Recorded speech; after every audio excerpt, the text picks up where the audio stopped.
el lugar con más asesinos en serie en el mundo es California. El 10% de todos los asesinos en serie provienen de este estado. Ahora, recuéstate y prepárate para conocer a los asesinos en serie más famosos de California.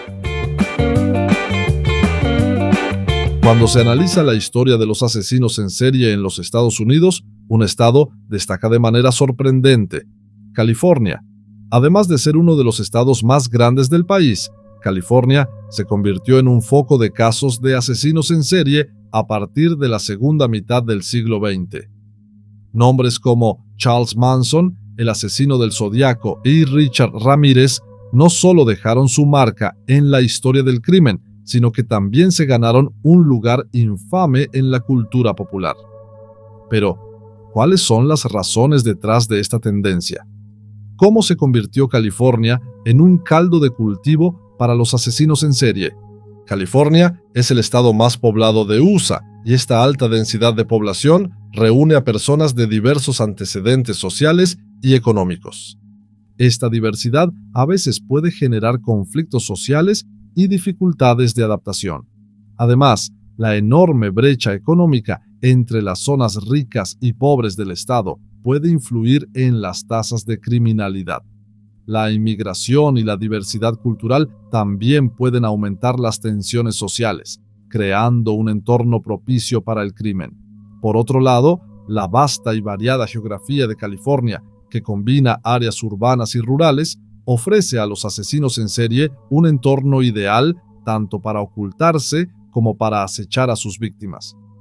El caos de las grandes ciudades y la soledad de las áreas rurales facilitan que estos criminales pasen desapercibidos.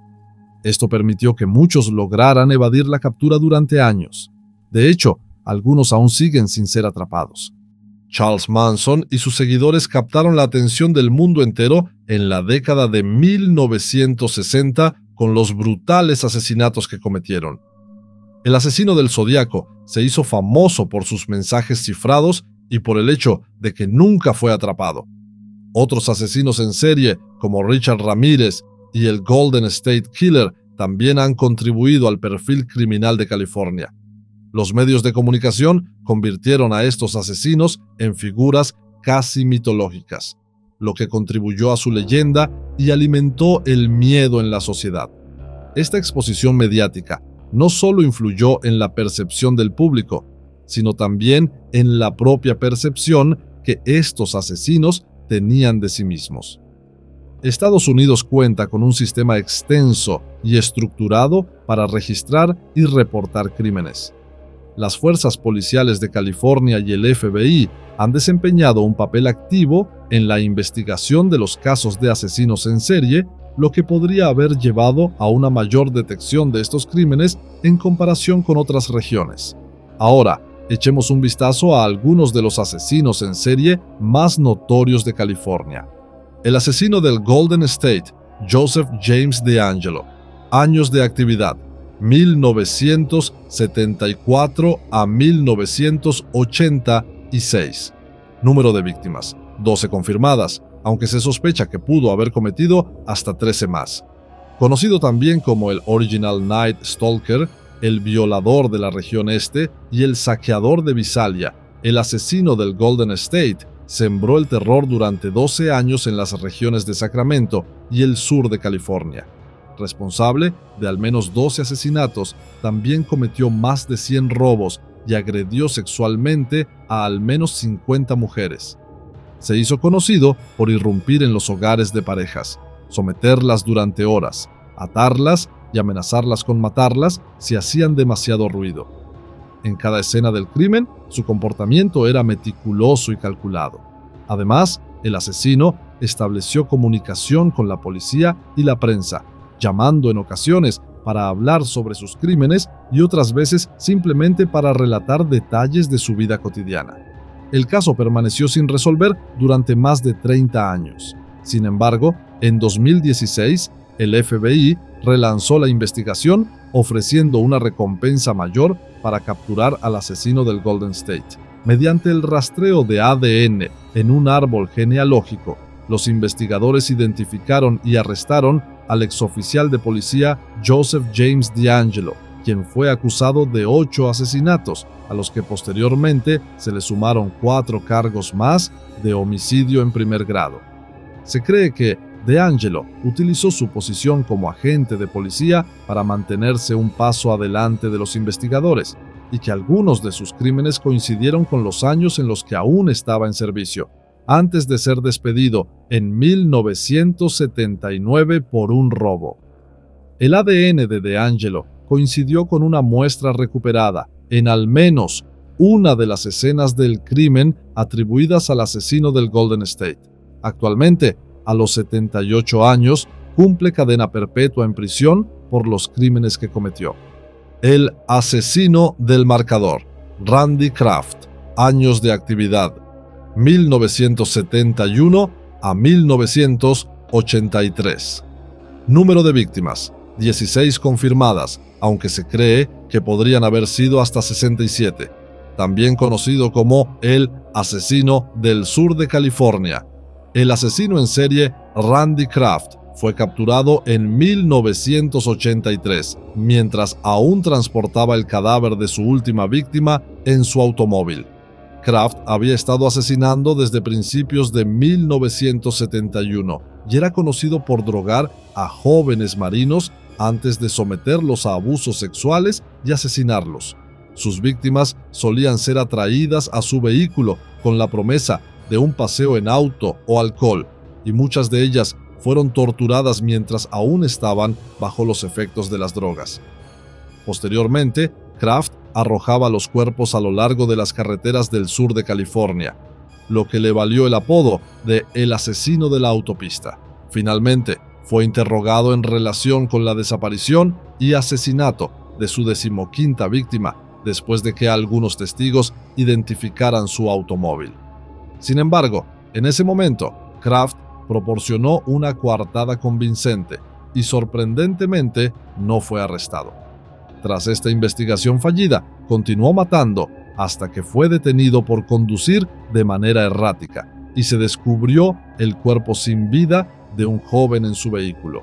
Al registrar sus pertenencias, la policía encontró un cuaderno de 3 anillos que contenía fotos de muchas de sus víctimas, algunas aún bajo los efectos de las drogas o ya fallecidas.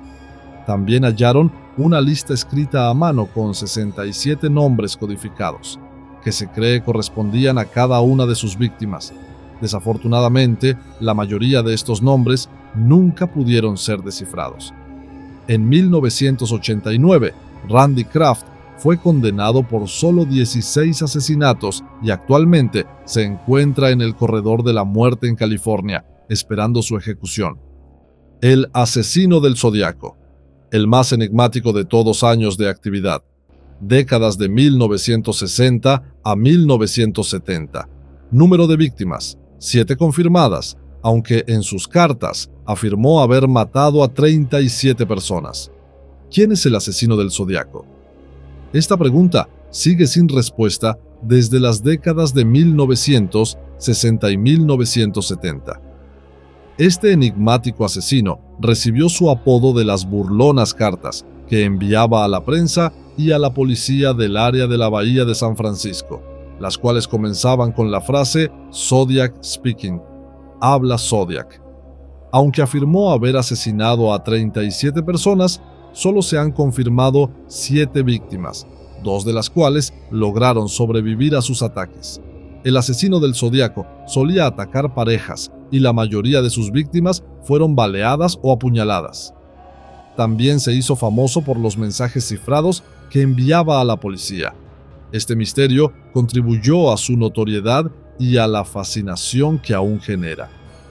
Uno de sus cifrados más famosos, compuesto por 3 partes, fue descifrado y reveló un mensaje con múltiples errores ortográficos en el que afirmaba que estaba recolectando esclavos para la otra vida y que creía que sus víctimas serían forzadas a servirle después de la muerte.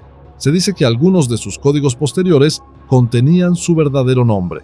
En 2021, el FBI confirmó que uno de sus cifrados más famosos fue resuelto por un equipo de criptógrafos, pero la identidad del asesino sigue sin ser revelada. Aunque nadie ha sido arrestado ni juzgado como el asesino del Zodíaco, el principal sospechoso en la investigación, Arthur Leigh Allen, falleció en 1992 por causas naturales. Hasta el día de hoy, el caso sigue abierto en el estado de California. El acechador nocturno, Richard Ramírez. Años de actividad: 1984 a 1985. Número de víctimas: 13. Probablemente Richard Ramírez sea el asesino en serie más aterrador de esta lista.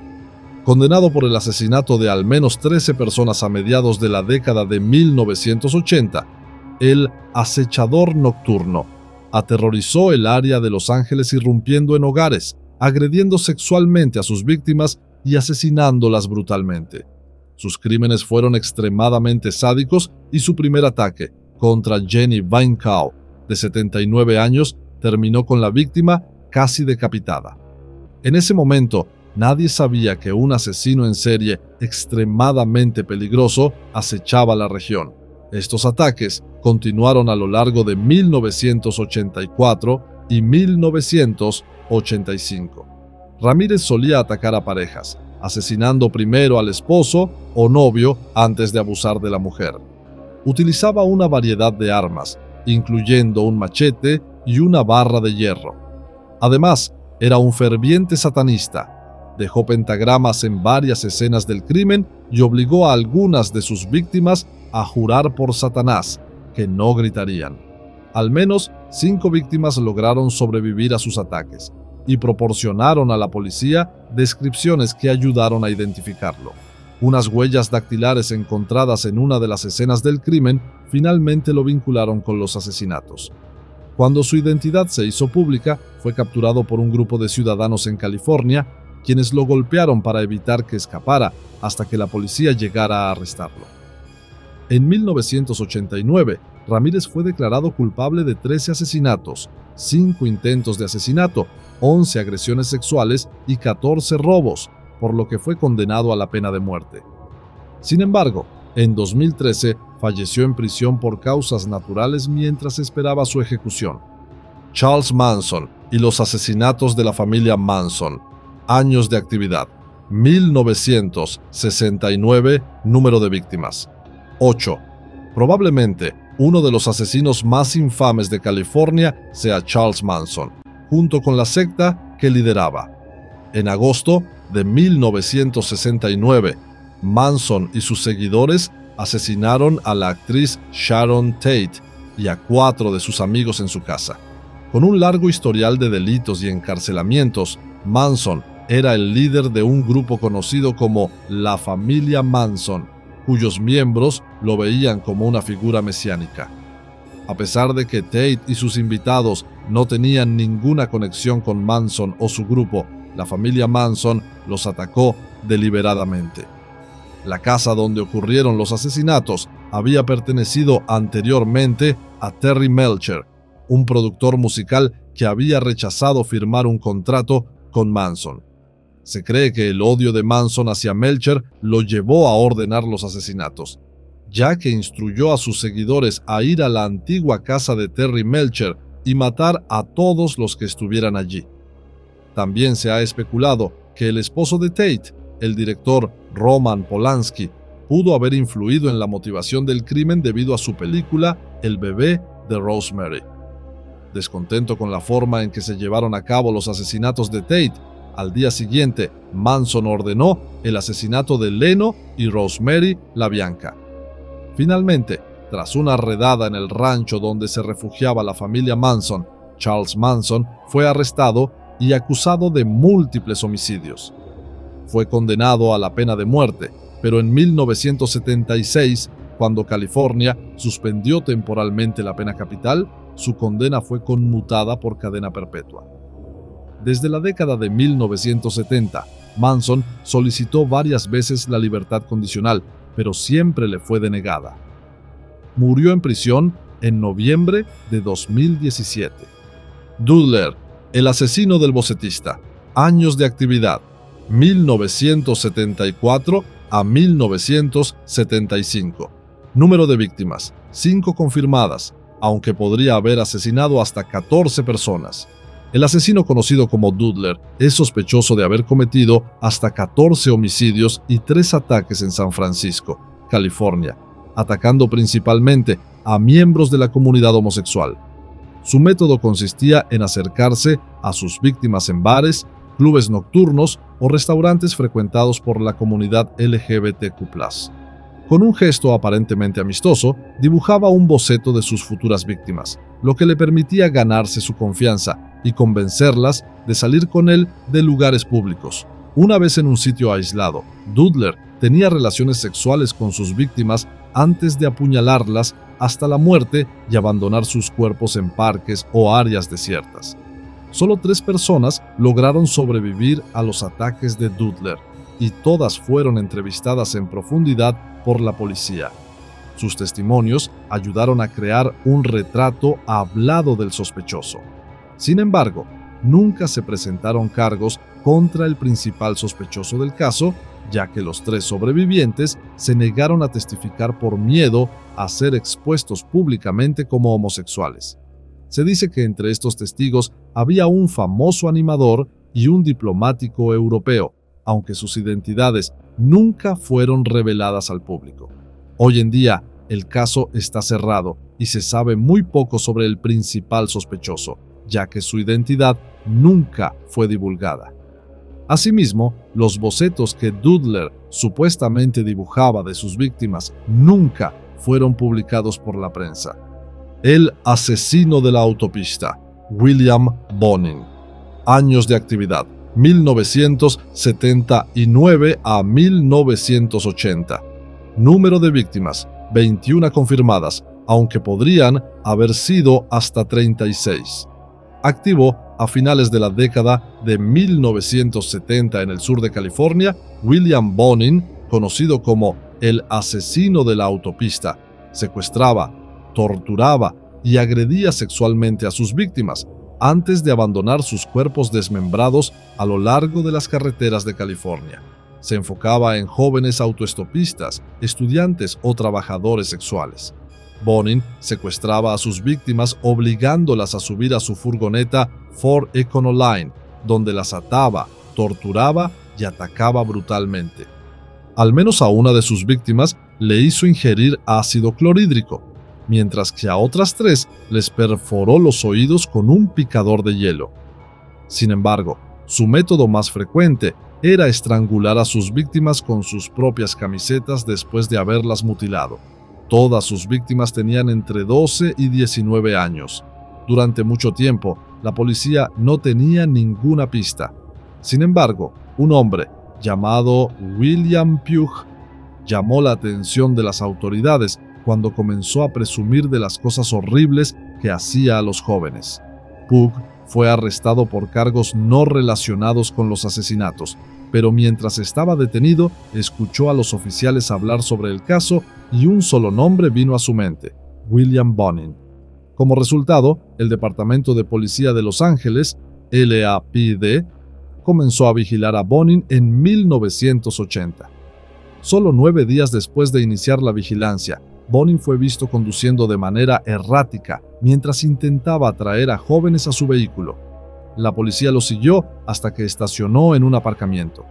Cuando los agentes se acercaron, escucharon gritos ahogados provenientes del interior de la furgoneta.